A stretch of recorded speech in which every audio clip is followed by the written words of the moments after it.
여러분 안녕하십니까. 국당 조성주의 서예 이야기 역대 서사 압축 파일. 오늘 강의는 간추린 서주시대 서예사 이야기입니다. 이 서주시대는 금문의 절정기라고 말할 수 있습니다. 이를 초기, 중기, 그리고 말기 이렇게 3단계로 나누어서 살펴볼 수가 있는데요. 우리가 잘 아는 대우정, 그리고 모공정, 산시반 이러한 작품들도 이 시기에 전부 나온 것들이죠. 앞서서 제가 강의한 이 역사 강의를 잘 들으셨다면 오늘 이 강좌가 아마 쉽게 귀에 들어오시리라고 생각을 합니다. 앞으로도 이 역사 강좌는 이어질 것이니까 빠뜨리지 마시고 재미나게 들어주시고요. 그 다음에 바로 이어지는 서예사를 이해하시면 좋으리라고 생각을 합니다. 자, 그러면은 오늘 서예사 이야기 바로 시작합니다.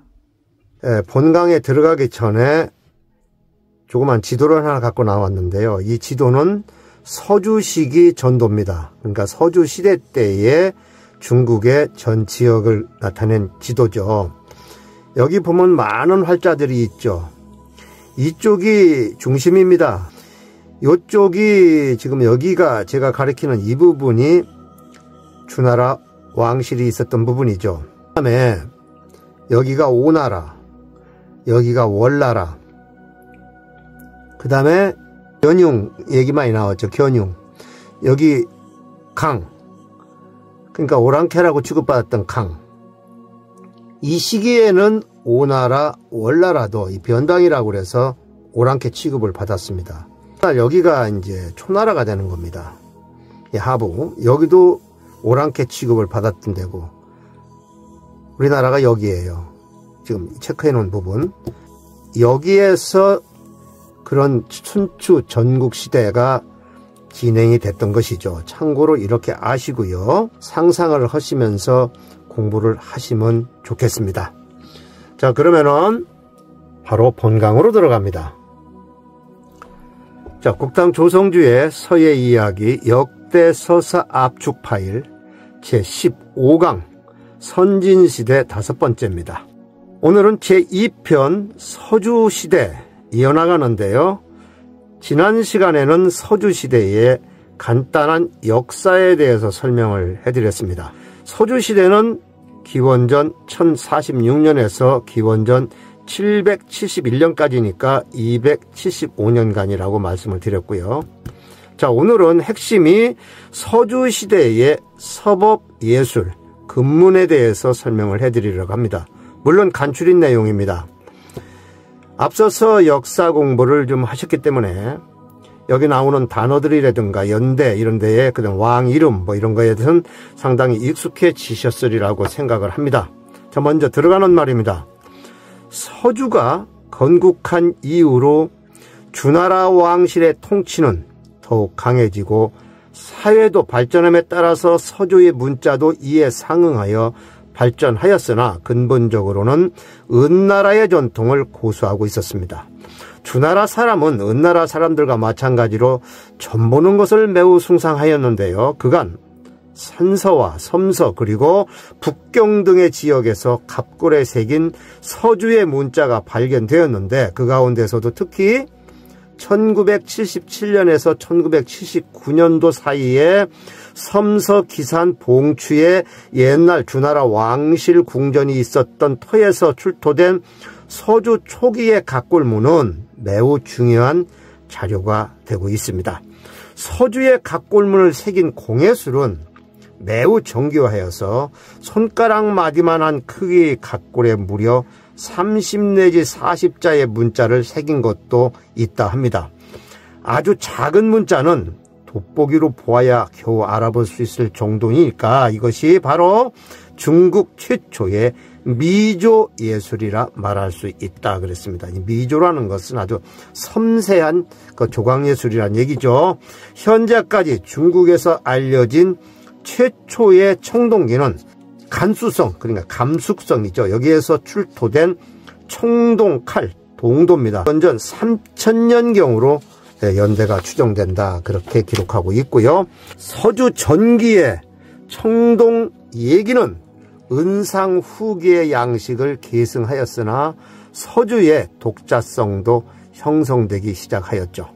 여러 묘에서 출토된 청동 얘기의 조합은 식기류, 즉 정, 이 정이죠. 소시입니다. 괴, 이 글자 많이 나오는 글자니까 익혀두십시오. 괴, 이건 제기입니다. 제사그릇. 그 다음에 력, 소시입니다. 언, 이건 시루고요. 이런 것들과 주기류, 술 담는 그릇, 작, 고, 치, 준, 유, 방이, 뢰, 이런 것들은 다 술 담는 술잔이라든가 이런 술통이라든가 그런 것들입니다. 이런 것들의 조합이 주류를 이루고 드물게는 식기의 주기 더하기 수기, 예수 대야 같은 거, 이런 건 반이라고 그러고 화라고도 그럽니다. 이런 것들의 조합이 나타나기도 하였다 그랬습니다. 서주의 각골문자는 문왕 시기인 은주와 관계가 깊으며 또한 주나라가 있던 곳에서 발견된 갑고루에 새겨진 몇 개의 도형적인 그림은 바로 점괘를 표시한 것으로 알려져 있습니다. 여기에 있는 문자는 어떤 것은 3개가 한 조가 되는 경우도 있고 또 어떤 것은 6개가 한 조를 이루는 것도 있습니다. 6개가 한 조를 이루는 배역은 금문에도 나타나는데요. 연구에 의하면 이는 8괴의 기원이라고도 하고 혹은 주나라 사람들이 점을 보고서 자기의 점괘를 남겨놓은 문자일 것이라고도 추정을 합니다. 그럼 2번째입니다. 그러면 서주 금문의 서체와 내용을 간단히 살펴보도록 하겠습니다. 금문의 품격은 대체적으로 초기, 중기, 말기로 이렇게 구분할 수가 있습니다.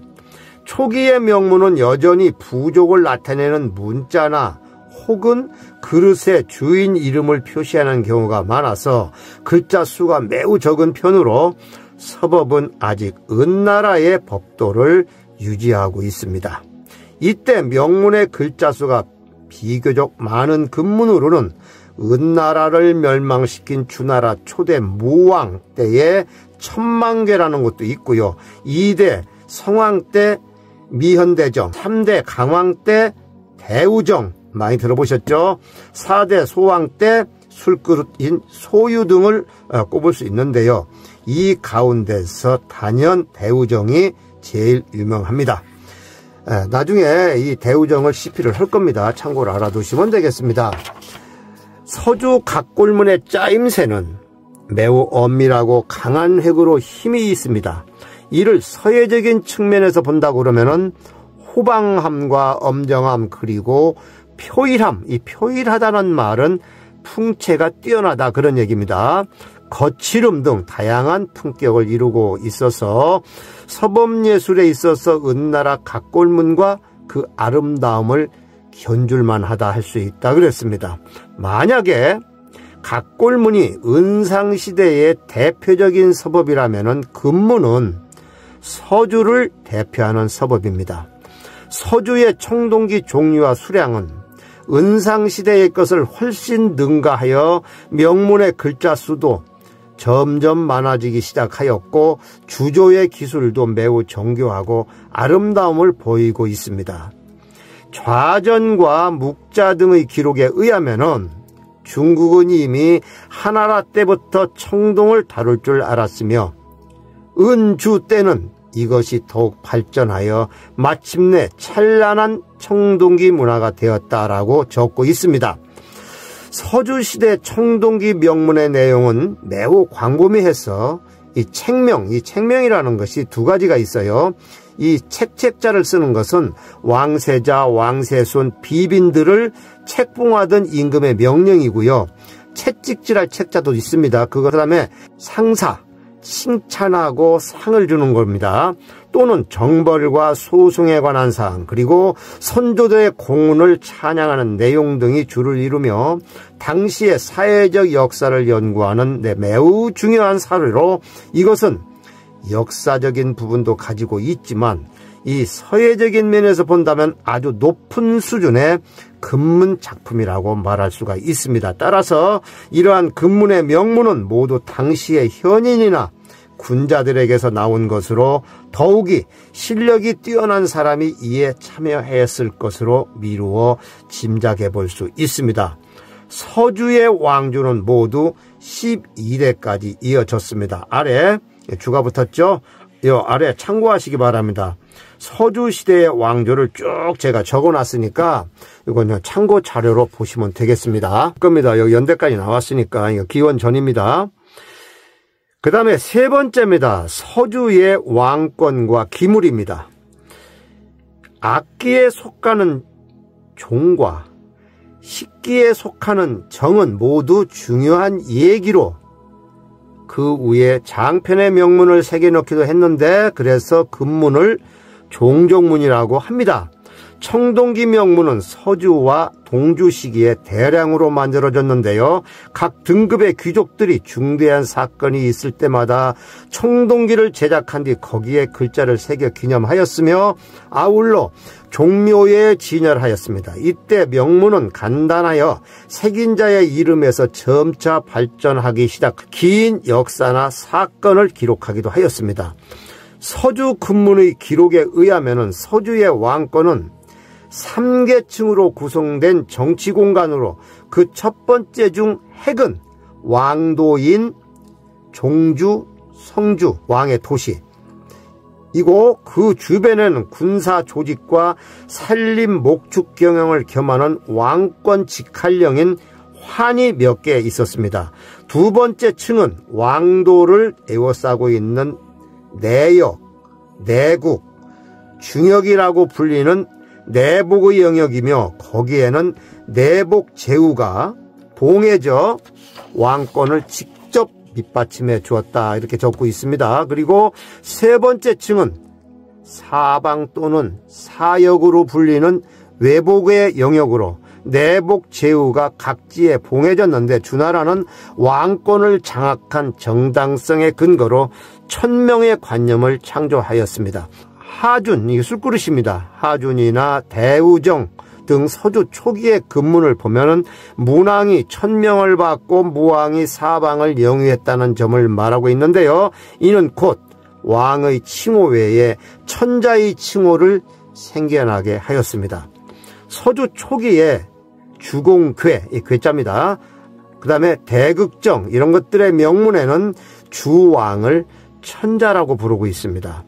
서주시대의 청동기와 그 명문은 고대 봉건사회의 귀족 통치 권력의 권위와 그들의 사상을 상징적으로 표현해주고 있으며 귀족 중심의 계급사회와 예약제도는 매우 밀접한 관계가 있어서 서주시대의 통치자들은 계급을 유지하고 기득권을 위하여 일정 수준과 형식의 예약 제도를 중시하였습니다. 또한 그 권위의 상징으로 당시에 가장 귀중한 재료인 청동을 사용하여 제기와 예기 등을 제작하였으며 명문의 조상의 업적과 그들의 사상을 기록하여 만대에 보존하려 했습니다.